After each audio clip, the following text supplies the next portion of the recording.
Assalamualaikum warahmatullahi wabarakatuh. Perkenalkan, saya Anissa Eka Handayani dengan NIM 23505100092 dari kelas C4 AKR. Video ini dibuat untuk memenuhi tugas akuntansi perpajakan yang diampu oleh Ibu Muzazidatul Habibah ME dengan materi yang bertemakan yaitu kewajiban dan ekuitas. Langsung saja masuk ke contoh soal. Yang pertama yaitu PT Susu adalah pengusaha kena pajak atau PKP mempunyai data sebagai berikut.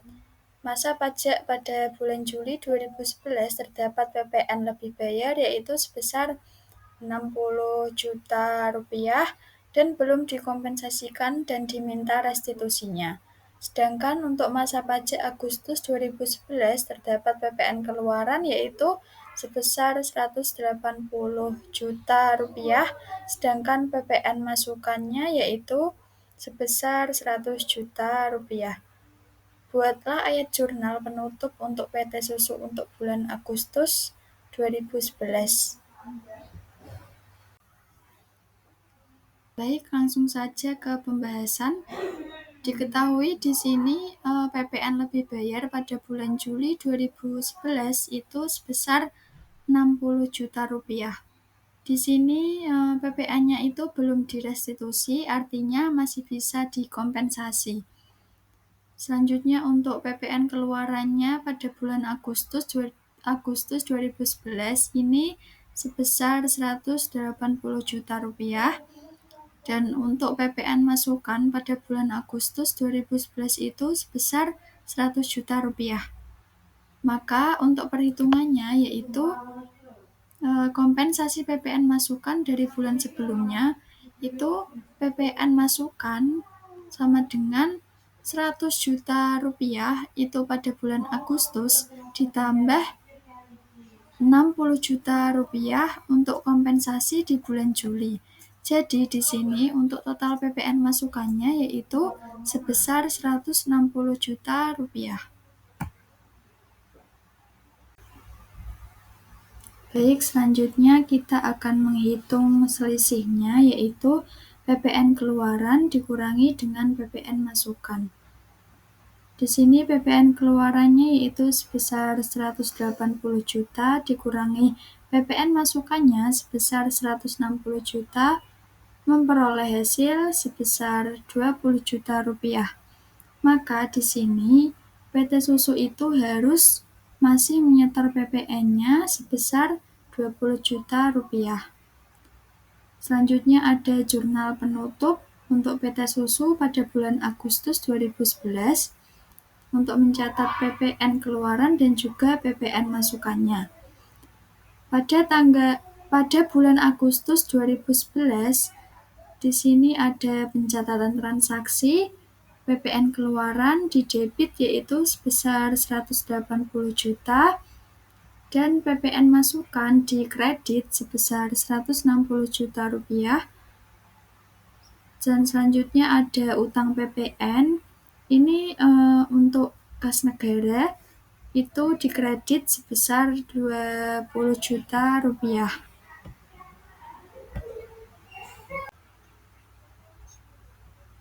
Contoh soal yang kedua, Sinta status kawin belum mempunyai anak atau K0 adalah penerima upah harian yang dibayarkan secara harian pada PT Mujur. Pada bulan Oktober 2011, Sinta bekerja pada PT Mujur selama 16 hari kerja dengan menerima upah sebesar 75.000 setiap hari. Hitung PPh 21 yang harus dipotong PT Mujur atas pembayaran upah harian yang dibayarkan secara harian kepada Sinta dalam bulan Oktober tersebut.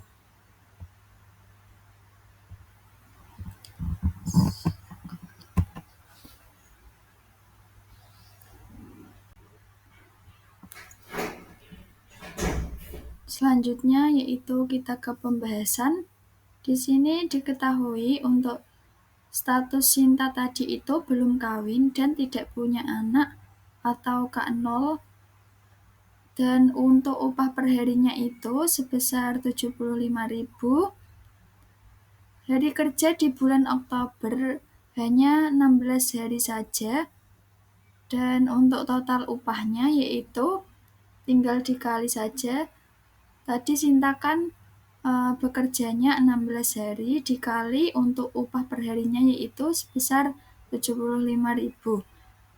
Diperoleh hasil sebesar Rp1.200.000. Nah, dalam aturan PPH 21 itu untuk upah harian berdasarkan PTKP 2011 itu upah harian yang kurang dari 200.000 tidak akan dikenai PPh 21. Nah, di sini karena upah harian Sinta itu hanya sebesar 75.000, berarti upah Sinta di sini kan di bawah 200.000 ya. Maka di sini Sinta tidak ada pemotongan maka untuk gaji Sinta itu tidak ada pemotongan PPh 21. Jadi untuk PPh 21-nya yang dipotong itu Rp 0.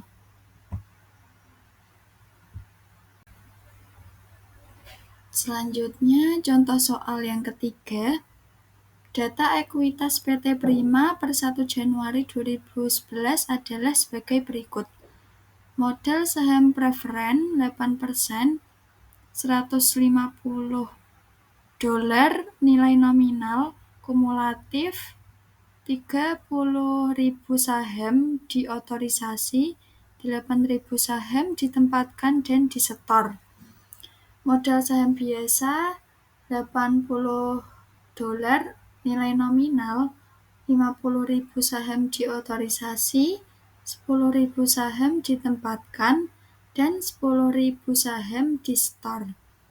Selanjutnya, total share premium adalah sebesar $50.000 dan untuk share premium biasa adalah 40% dari total share premium. Dan yang terakhir ada saldo laba itu sebesar 220% dari total share premium.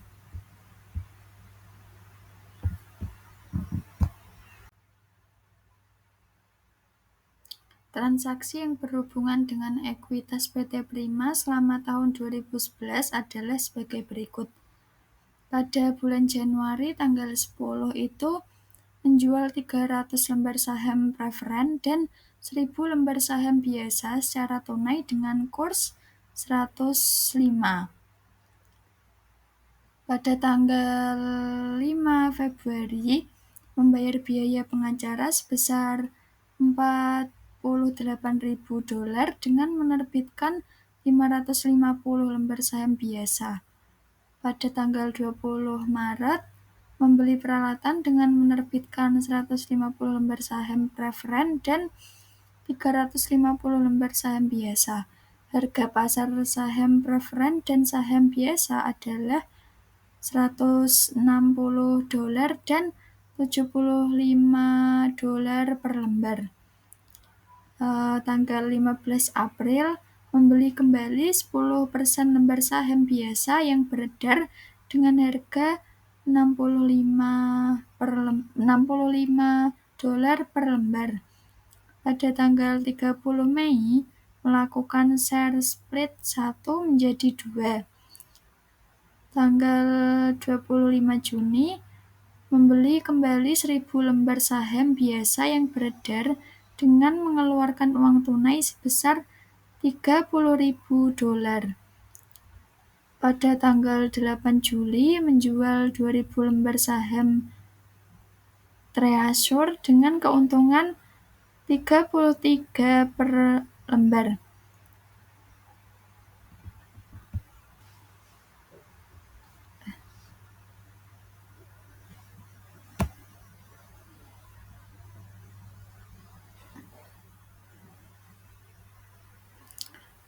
Pada tanggal 8 Juli menjual 2.000 lembar saham Treasure dengan keuntungan $3 per lembar. Selanjutnya tanggal 18 Agustus menjual 800 lembar saham Treasure dengan harga $25 per lembar. Tanggal 28 September menjual 400 lembar saham preferen dan 800 lembar saham biasa secara tunai sebesar $62.500. Harga pasar saham preferen adalah $73 per lembar. Yang terakhir, tanggal 23 Oktober mengumumkan pembayaran dividen tunai sebesar $244.000 dan dividen saham biasa sebesar 10% dengan kurs 105.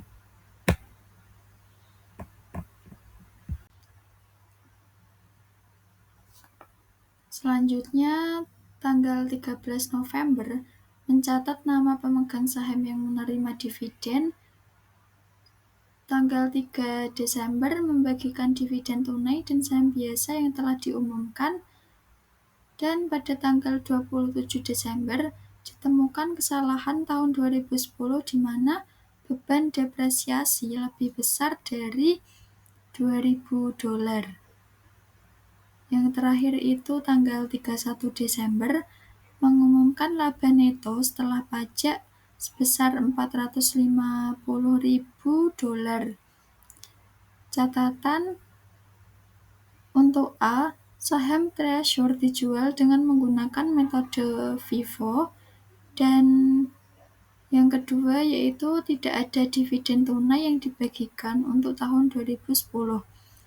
Nah, di sini diminta untuk yang pertama, buatlah jurnal untuk mencatat transaksi di atas. Kedua, buatlah jurnal penutup terkait dividen dan laba neto. Yang ketiga, buatlah laporan perubahan ekuitas.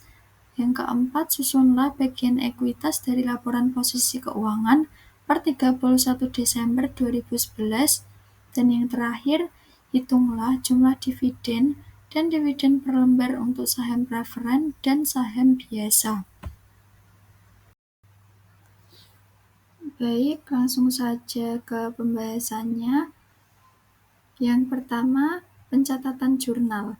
Di sini pada tanggal 10 Januari di akun kas bank itu didebit sebesar $148.000.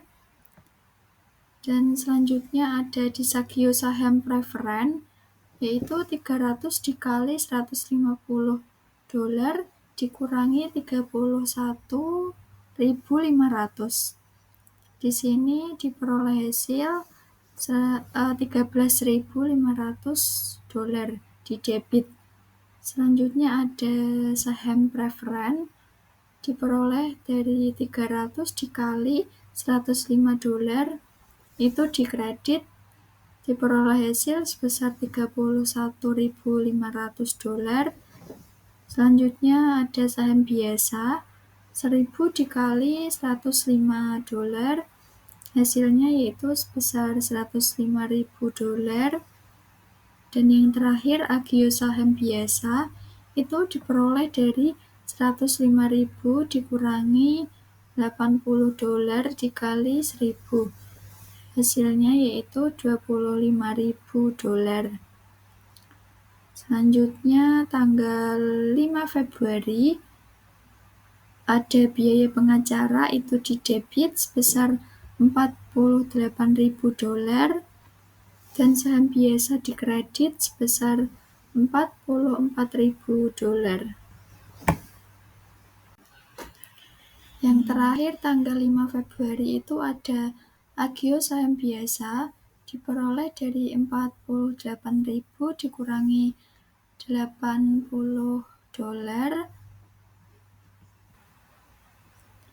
dikali 550. Di sini diperoleh hasil sebesar $4.000.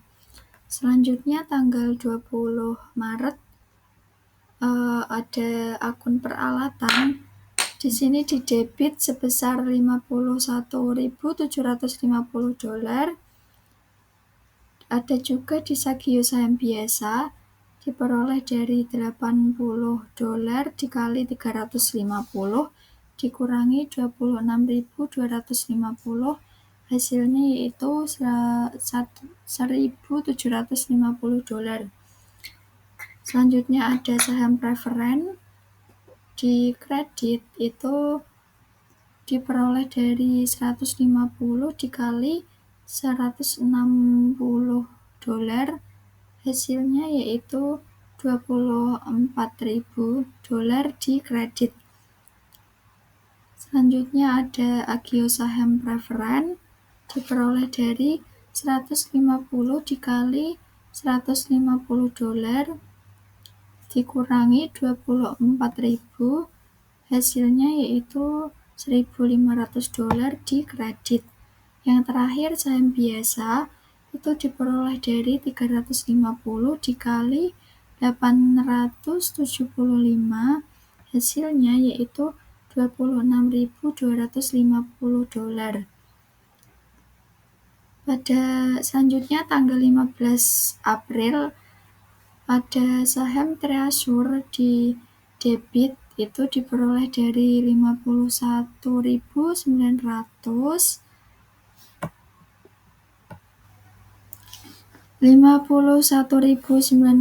lembar dikali 10% dikali $65, hasilnya yaitu $337.350 di debit.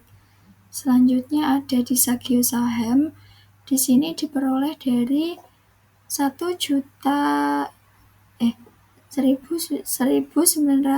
lembar dikali 1.900 lembar dolar dikali 10% dikali $80 dikurangi 337.350, diperoleh hasil sebesar $77.850 di debit. Yang terakhir kas bank itu sebesar $415.200 di kredit. Selanjutnya tanggal 30 Mei itu tidak ada pencatatan jurnal. Selanjutnya tanggal 25 Juni itu ada saham Treasure di debit sebesar $30.000.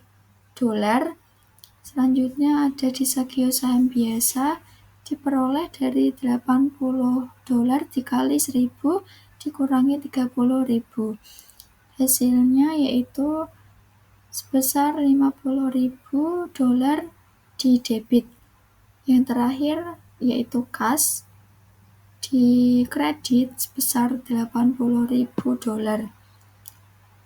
Lanjut di tanggal 8 Juli itu ada kas di debit diperoleh dari $65 ditambah 3 dikali 2.000.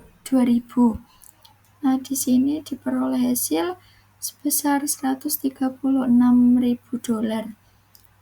Selanjutnya ada agio saham diperoleh dari 136.000 dikurangi $65 dikali 2.000, hasilnya yaitu $6.000 di kredit.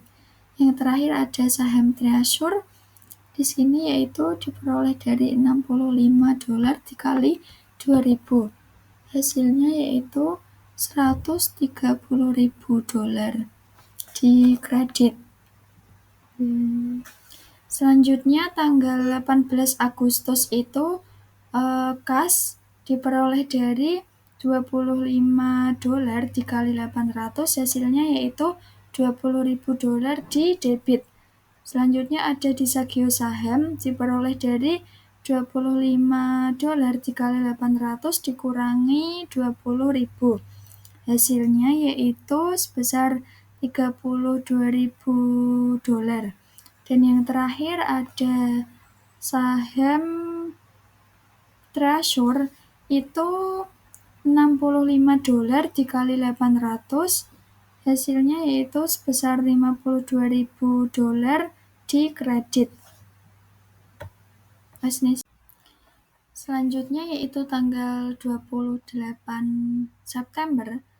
Di sini kas yaitu sebesar $34.400 di debit dan di Sagio saham preferen diperoleh dari 400 dikali 150 dikurangi 29.200 yaitu hasilnya sebesar $30.800 di debit.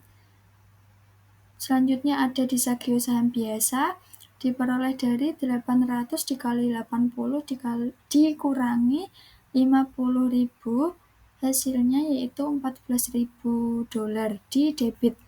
Selanjutnya ada saham preferen itu diperoleh dari 400 dikali 73 hasilnya yaitu $29.200 di kredit. Dan yang terakhir ada saham biasa 800 dikali 62,5 hasilnya yaitu $50.000 di kredit. Selanjutnya tanggal 23 Oktober ada dividen tunai sebesar $244.000 di debit. Dividen saham biasa diperoleh dari 49.310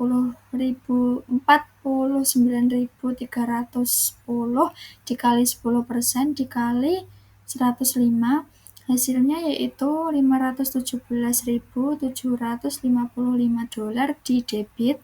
Dan yang terakhir utang dividen sebesar 761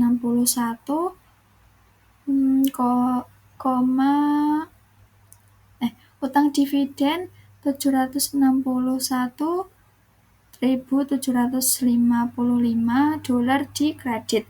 Selanjutnya tanggal 13 November tidak ada pencatatan jurnal. Dan yang terakhir tanggal 3 Desember ada utang dividen di debit itu sebesar $761.755. Kas bank di kredit sebesar $761.755. Dan tanggal 27 Desember itu ada akumulasi penyusutan di debit sebesar $2.000 dan ada beban penyusutan di kredit sebesar $2.000. Yang terakhir itu tanggal 31 Desember ada laba bersih di debit sebesar $450.000 dan laba ditahan di kredit sebesar $450.000. Selanjutnya yaitu di sini ada tabel untuk saham biasa dan saham preferen. Dalam saham biasa ada nilai awal sebesar 50.000 dan ada penjualan pada tanggal 10 Januari itu sebesar 1.000 dan tanggal 5 Februari ada penerbitan itu sebesar 550 dan tanggal 20 Maret ada penerbitan juga itu sebesar 350. Hasilnya totalnya dari nilai awal ditambah penjualan ditambah penerbitan 2 kali itu hasilnya yaitu sebesar 51.900. Setelah itu dikurangi dengan tanggal 15 April ada pembelian itu sebesar 5.190 dan ada juga di tanggal 25 Juni ada pembelian jadi dikurangi lagi sebesar $1.000. Setelah itu ada penjualan di tanggal 8 Juli itu sebesar 2.000 ditambah ya. Setelah itu ada penjualan lagi di tanggal 18 Agustus itu sebesar 800. Selanjutnya tanggal 28 September ada penjualan juga itu sebesar 800. Jadi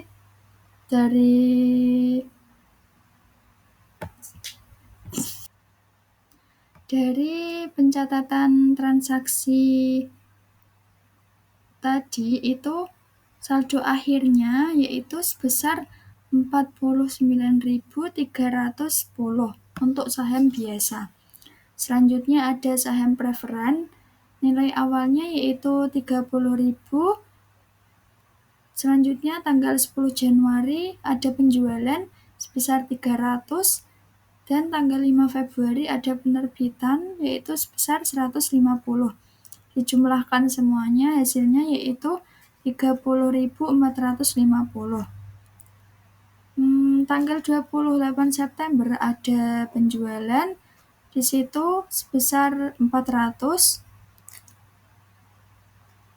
Tinggal ditambah saja ya tadi jumlah yang pertama tadi yang awal, nilai awal ditambah penjualan ditambah penerbitan tadi kan 30.450 ditambah dengan adanya penjualan yaitu 400, jadinya diperoleh hasil saldo akhir saham preferen yaitu sebesar 30.850. Selanjutnya ada saham treasure dalam metode FIFO. Itu pada tanggal 15 April ada pembelian yaitu sebesar 5.190 lembar saham dengan harga per sahamnya yaitu $65, totalnya sebesar $337.350. Yang kedua ada pembelian pada tanggal 25 Juni sebesar 1.000 lembar saham, harga per sahamnya yaitu $30, jadi totalnya adalah $30.000. Yang ketiga pada tanggal 8 Juli ada penjualan, di sini 2.000 lembar saham dikurangi ya. Di sini harganya untuk per lembar sahamnya yaitu $65. Jadi totalnya yaitu $130.000 dan saldonya yaitu 3.190 lembar saham dan ditambah 1.000 lembar saham. Untuk per lembar saham yang per lembar sahamnya itu yang saldonya 3.190 lembar saham itu per lembar saham harganya adalah 65 dan yang 1.000 lembar saham itu harganya per lembar sahamnya yaitu 30. Nah, di sini diperoleh hasil yaitu untuk yang 65, untuk yang harganya 65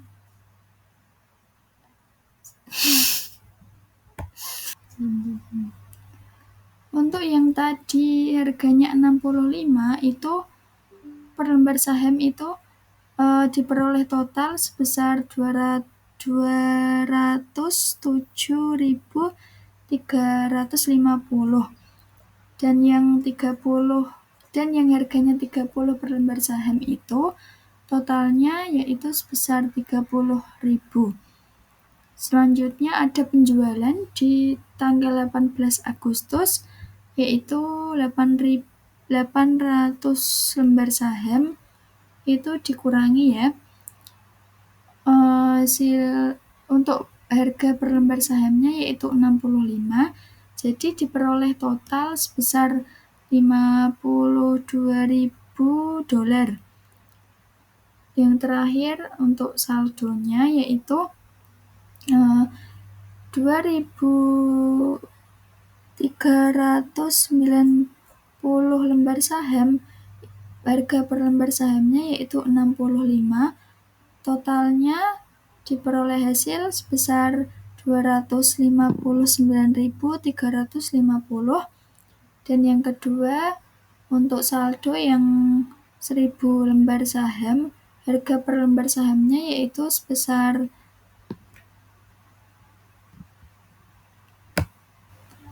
Harga per lembar sahamnya yaitu $30, maka diperoleh total yaitu sebesar $30.000.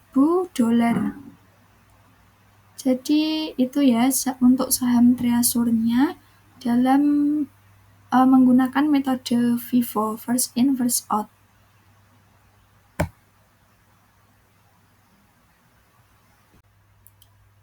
Baik, selanjutnya yang kedua yaitu jurnal penutup. Pada tanggal 31 Desember 2010 itu untuk akun ikhtisar laba rugi itu didebit yaitu sebesar $450.000 dan dikredit yaitu ada laba bersih sebesar $450.000. Selanjutnya ada juga untuk akun laba ditahan itu di debit sebesar $761.755 dan dividen dikredit sebesar $761.755. Itu untuk jurnal penutupnya pada tahun 2010 ya itu. Selanjutnya ada laporan perubahan ekuitas, di mana di sini untuk laba awalnya pada tanggal 1 Januari itu 220% dikali 50.000, hasilnya yaitu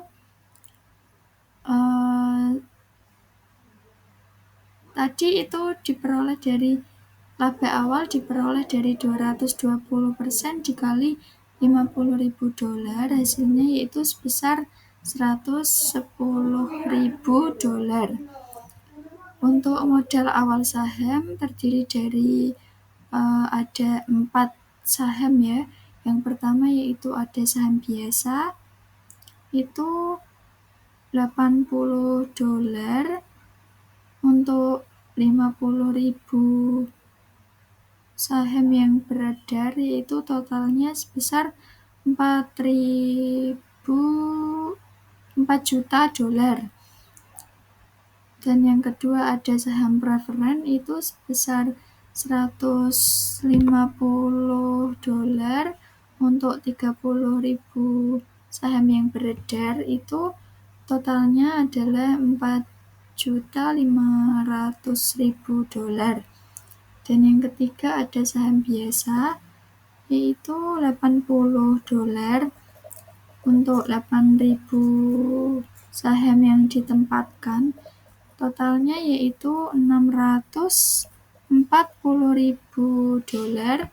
Dan yang terakhir ada saham preferen itu $150 untuk 20.000 saham yang ditempatkan, diperoleh hasil sebesar $3 juta.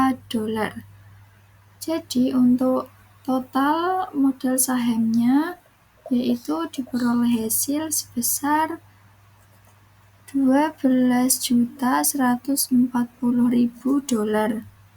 Setelah itu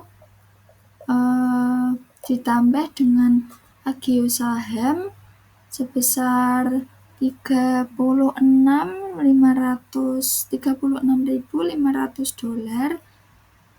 untuk saham premium sebesar $50.000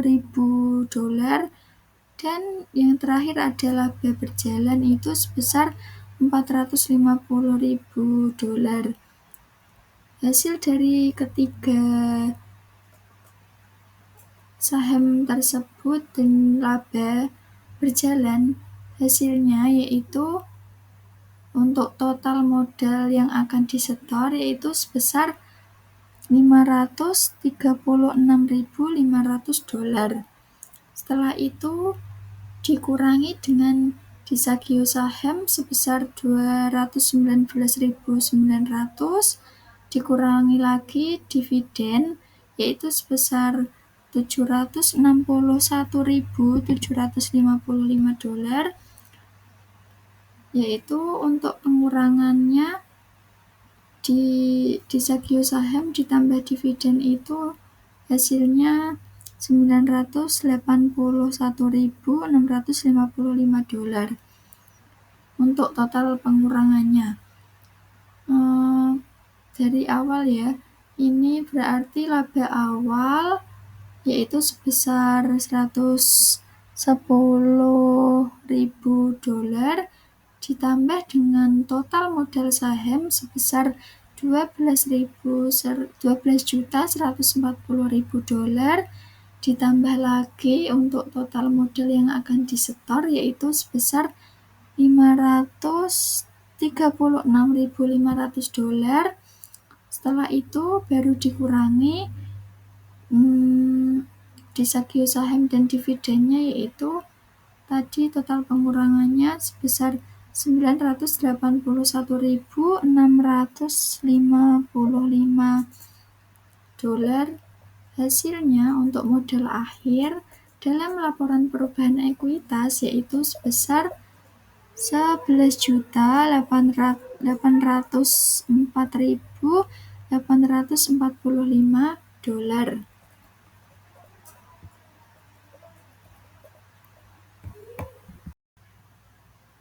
Baik, selanjutnya yaitu bagian ekuitas dari laporan posisi keuangan per 31 Desember 2011. Di sini untuk ekuitas meliputi saham biasa sebesar 4.640.000 dolar, dan yang kedua ada saham preferen sebesar 7.500.000 dolar, dan yang terakhir ada saldo laba rugi sebesar 335.155 dolar. Untuk total ekuitas itu dijumlah dulu saham biasa dan saham preferennya, setelah itu dikurangi dengan saldo laba ruginya. Jadi di sini diperoleh total ekuitas yaitu sebesar 11.804.845 dolar. Untuk total ekuitas yang terakhir yaitu jumlah dividen dan dividen per lembar untuk saham preferen dan saham biasa. Yang pertama ada dividen per lembar saham biasa. Di sini adalah dividen yang dibayar ke pemegang saham biasa atau saham biasa yang beredar, yaitu sebesar 517.755 dolar dibagi 49.310 dolar. Hasilnya yaitu sebesar 10,5 dolar. Untuk dividen per lembar saham biasa. Yang kedua ada dividen per lembar saham preferen, yaitu dividen yang dibayar ke pemegang saham preferen atau saham preferen yang beredar. Di sini yaitu sebesar 2.244.000 dolar dibagi dengan 30.850 dolar. Hasilnya yaitu sebesar 7,91 dolar. Itu adalah jumlah dividen per lembar saham preferen.